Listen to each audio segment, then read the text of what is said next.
Innaa gawwummaati bar guys dhaggeeffadha innaa gawwummaa anamma kana promotion hojjechuun barbaada.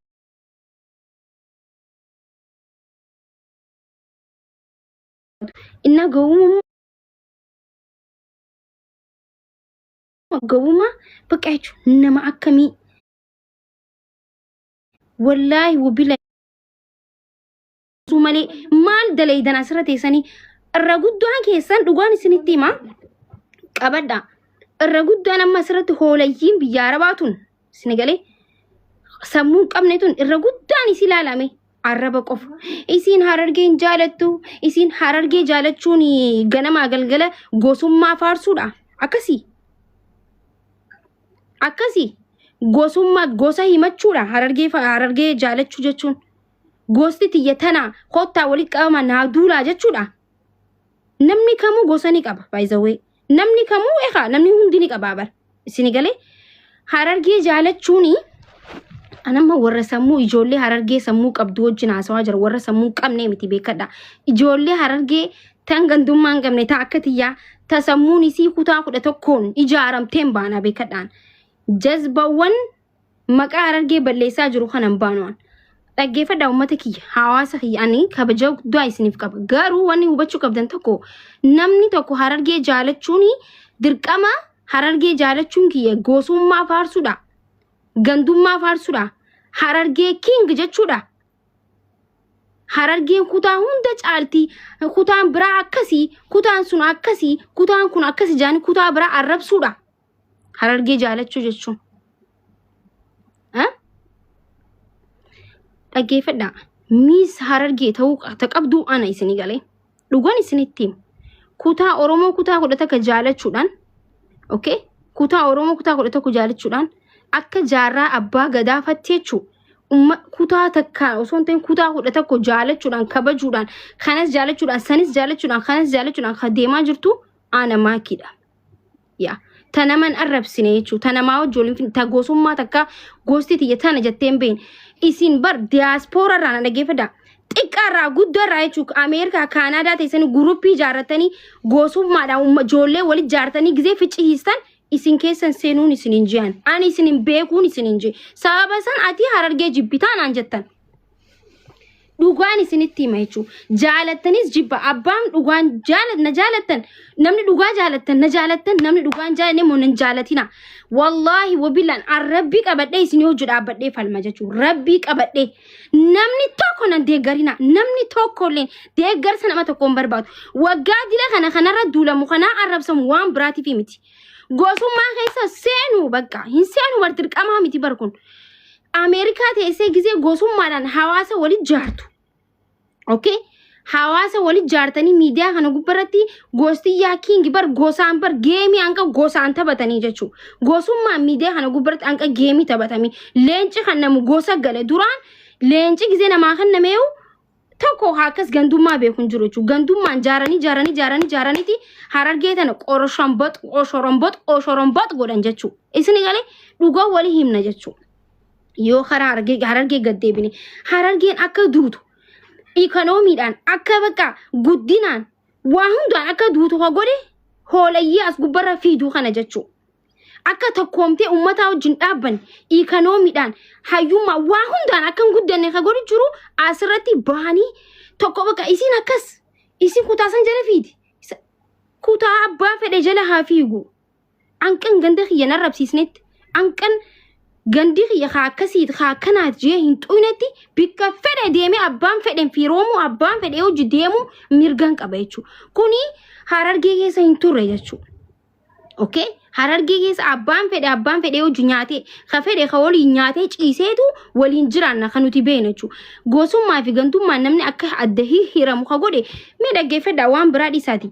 Kutaa biraa miidiyaa kanarratti amma kutaa 11tu jira. Amma kara Salaalee yoo deemnu ta'e kara Wallaggaa yoo deemnu ta'e hin beeknu gosa isaanii gostamii hin beeknu. Ijoollee Salaalee beena ijoollee Arsiitti beena Baalee beena Wallaggatti beena jechuudha. Karaa Harargee kana deem Ituu Afran Qalloo Humbannaa maali arkitee dila kana hunda Oromoo asirratti habee kutaan 11 amma ni beekan. ati eessa naan jaan warra humbannaati ati eessa qaalluudha ati maarre naan jaan arkite gosummaa isin gadhaabdaniititi Oromoo Harargee bira kutee Oromoon kutaa 11 bira kutee akka amaarri hundi beeku gootan jechuu gosa namni itti wal baruuf kan nuti beenu akka Oromoo gosti isaa sun wali baatee maallaqa buustee akka kafaltuuf yoo fuudhe waan takka gootee fi akka gadhaabduuf malee gosummaan itti leellifamee ilmaan abbaa tokko itti ficcisiisuuf miti jechuu ያ nama isinii mee dhabdan ana isinii hima jechuu ምንም አላህን ብቻ ነው የምፈራው ሁማና ጎስ እንደንደሰኒ ዋንተ ገነ ጎንስ እንደንደሰ ሐቀ ነመ ቀበቴቱ ኢፍ ዱረ ዴሜቹ ሐቃን እንዴም ጊዜ ሄዱ ኸፍጭሲሱ ኢስኑ ማይቹ ጆለ አባተ ኮ ኢጆሉም ሐረርጊው መተናው ዲና ወሊ ጎተን ጀቹ አሰረት ሆለይን ጂማ አካፉዳፍ ኸራረርጌ ሴንቴቱኒ ኸራ ዱፍቴን ቤከምኒ ijollum abbaa tokko gosaan wal nyaachiste kakaayiroo kana keessatti gosa sababa gosaatiin ableedhaan garaan dirameetu jira wallahi nama feemasi wahii jechu maqaa yaamuun barbaadu ni beeytan illee warri gosummaa jaartan ni beeytan sababa gosummaadhaan wallalaniiti ablee garaa kaanii ablee garaa wallahi ilmaan abbaa tokkooti isin ijaab ijoollee biyya takka bakka ijoolluma lama Harargee lama jechu garaa wal ka ablee ni beeytan ijoollee kaayiroo jirtan feemasi miskiin ticha jechuun miskiin ticha homaan beene garaa keessanii ablee akkasitti garaa fuutan jechuudha.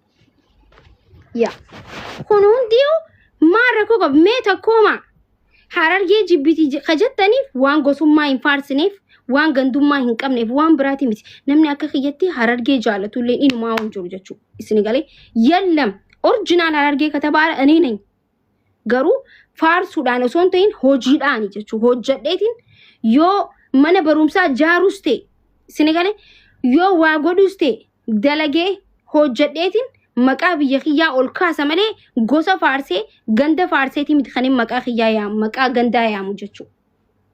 Yaa namni feemasa gaafate ganda ofiitiif waa gadhaabee biyya ofiitiif waa gadhaabee dura bikkatti dhalate waa godheeti sanboota Oromiyaa godhee sanboota Itoophiyaa godha jechuudha. Akkasi haasawaanii miti hojiidhaan hojjetan namni business gooteeti maallaqa ganneeyteeti qubii seenteechu yoo dhabdeechu invest argatan hagarin የምታስጠራው እንጂ ሎልቲ አስራ ገንዱማ ፋርቴቲ miti dirqamaati namni tokko wallagga arrabsu isinigale Harargee jaalatu jechu wallagga arrabsu Arsii arrabsu Shawa arrabsu Wallo arrabsu miti waliin jiraachuudha Harargee jaalachu jechu nuti khabeenu Harargee san beena nuti jechu Harargee san beena nuti sani malee khabeen ummanni lafa jiru hawaasni keenya hawaasni balla hawaasni keenya ummatni Harargee kan lafa jiru waan isin itti jirtan kana miidiyaa irratti malee lafatti namni waliin nyaatee waliin dhugee jiraata jechu tokko ha gosaaf jee lafatti waltumu wallahi Oromiyaa keessa namni takka waltumu jiru gosaaf jee gandaaf jee jechu kutaan Oromoo kutaa 11 waliin jaalatee waliin jiraata Oromiyaa kutaa 11 keessatti tokko ka gandaaf jeeti ganda kana abbay biyya tanaa jee hin jiru hundi jechuun waliin jiraatee jiraata garuu miidiyaa kanarratti ka jiru jechuudha. Dhugaa walitti himna. Ani maanninam haqaaf namaduu jaalatuni liqimsita dhiistummoo mataan naanneeffatteeti maakii jechaa deemta jechuudha. Sinagalee maqaa Harargee kaballeessaa jiru Harargee tuffatiste wallahi wabillahi yoo Harargee maqaa maakiitiin kabajamte malee maqaa maakiitiin hin tuffatamtu yoo maqaa keessan maqaa gandummaa fi gosummaan asirra wal geessanii nama arrabsanii fi nama abaartanii ijoollee Harargee jedhame malee maqaa kiyyaan ganda osoo hin ta'in namni takka maqaa kiyyaan hin tuffatamu namni takka inkwaan gandaa miti dhugaan isinitti hima jechuudha. Maaliif gaafan dubbadhus gaafan hojjedhus itti yaadeetiin hojjedha. Maaliif rabbiitu na guddisee nama afoo na kaa'ee rabbiitu na guddisee fuuldura namaa na baasee waan ta'eef jechuudha. Isinii galee dhugaa walitti himta. Yoo barbaaddan laal an dhugaan isinitti miti warreettan nama dhugaa dubbatudha. Waajala seentanii maakii kuffisna hamaa koo hamataa koo jee Oromoon isinii galee waan fedhees ta'u jechuu nama isinirraa dhalatee waan fedhees ta'u baalagees ta'u jazbaas ta'u jechuu isinii galee garuu isin irra guddaan keessan amma uummata hawaasa kiyya bal'aa Harargeetii miti kan jechaa jiru kabaja qaba uummanni kiyya Harargee baalagee dayyuustoota asirratti maqaa Harargeetiin ummata saba guddaa ummata guddaa maqaa xiqqeessaa jirtuun jechaa jira hubadhaa isin galee ummata asirratti walitti qabame qooshaa qumburree haati abaartee biyyaa baaste jechuu waan takka na gochuu hin dandeessanaan iyyitan malee isin maqaa Harargee balleessaa jirtan Harargeen akka namaa waliin hin jiraanne godhaa jirtan maqaa Harargee gabbuusaa jirtan akka Harargeen nama arrabsitu baqa arraba qofaan beesisaa jirtan jechuu Harargeen arjaa Harargeen hojjettu Harargeen nama hojjetu jechuu nama gabbu'ee hojjetee jiraatu jechuu Harargee jechuu nama arrabsuudhaan fammasuu miti Harargeen isini galee isin maqaa balleessaa jirtan waan ta'eefu likki keessan isinitti hima jechuu feetu jaalatta feetu jibbita ani original yoo karaa Harargee deebine jechuu original intala Harargeeti original jechuu fedhu Arsiin himad fedhu Walloon himad fedhu Baaleen himad fedhu Shawaan himad abbaan tokko maa himattanaan jechuu hin danda'u isini miti ijoolleen si komando maaliif Arsii himattanaan jechuu hin dandeessu ijoolleen Salaalee maaliif Salaalee himatta maaliif Shawaa himattanaan jechuu hin dandeessu unkwaan isini miti isinin jechaa jira bar arra yoon fedhe lafaa kee Wallaggaa himachuu danda'a jechuu Wallaggaa himachuu danda'an intala Oromoo kutaa 11 irraan marsee kan hin barbaade bikka naatee ciisa deemee jechuu namni tokko ati maa himattanaan jechuu hin danda'u as nagraachuu jechuu bikkan barbaade yoo barbaade Oromoo irraa bahee jechuu shinaashaa yoon himadhe namni waa'ee kanaa galchuu hin jiru yoo rakkoon keessan waan biraa ta'e malee isin gane rakkoon teessa waan biraa yoo taate malee waan barbaade ta'uu danda'an as biratti unkwaan ganda fedhetti maraxadhee galuu miti namni amantii ofiituu ni jijjiira bara yoo namni tokko hin dhibuun jechuu bikkan barbaade filadhee yoon barbaade arra lafaa kee ani intala Booranaati ani Booranaa jechuu danda'a maannim silanee ayin malakkatoo mannaatee raasu maaliif himattee naan jechuu hin dandeessu natti tolee madhee mirgan qaba okay na furadhaa yoon jees mirgan qabaan maannim silanee ayin malakkatoo okay asragi iluu himadhu rakkoon qabuun hin dhufa kutaa 11 amma kutaa barbaadeen dhufa amma irreecharratti dhufa kara Salaalee tanan dhufa fedhellee kara Wallaggaatiin dhufa bikkan barbaade jechuu shoomamee jiraadha kabajamee waan ta'eef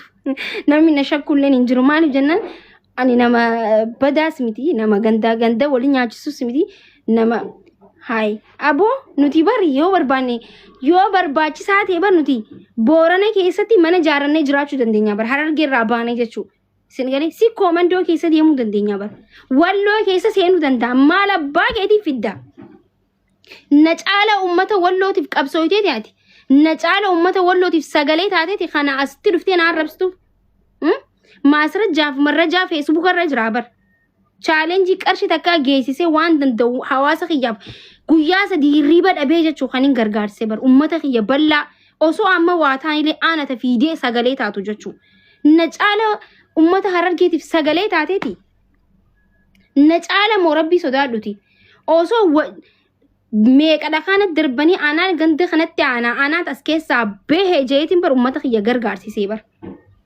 osoo iyyitanii jechuu osoo iyyitanii isin hin gargaarsitu jettaniitiin ummata kiyya akkasitti bira dhaabbadhee gargaarsee bar osoo jibbeensa qabaadhe maasaniin godhu bar osoo jibbeensa Harargee qabaadhe waliin fixu bar anqa maallaqa isii nyaattee jettanii ustaaza gizee 3-4 deebistanii ragaa isinii fidee lakkii kunoo ragaanatti erganii ja'anitti eenyu kan maallaqa gargaarsisee maallaqa manni murate isin garsiisee maakii malee eenyu jirame maallaqa manni kiyya murate kanaa je'ee namni gargaarsi akka nyaadha namillee isin godhe maakiidha dhugaa hin barbaadda waan ta'eef maallaqa manni kiyya qarshii 10 murate dooraala jee fudhadhee silaachumaa cal jechuun hin danda'a ture bar ayyaachuu yesoo haqqa silammaal falle 10,000 beetee qorra xawu biyyee akkasitti risiite maxxansee isin garsiise jechuu miidiyaa kana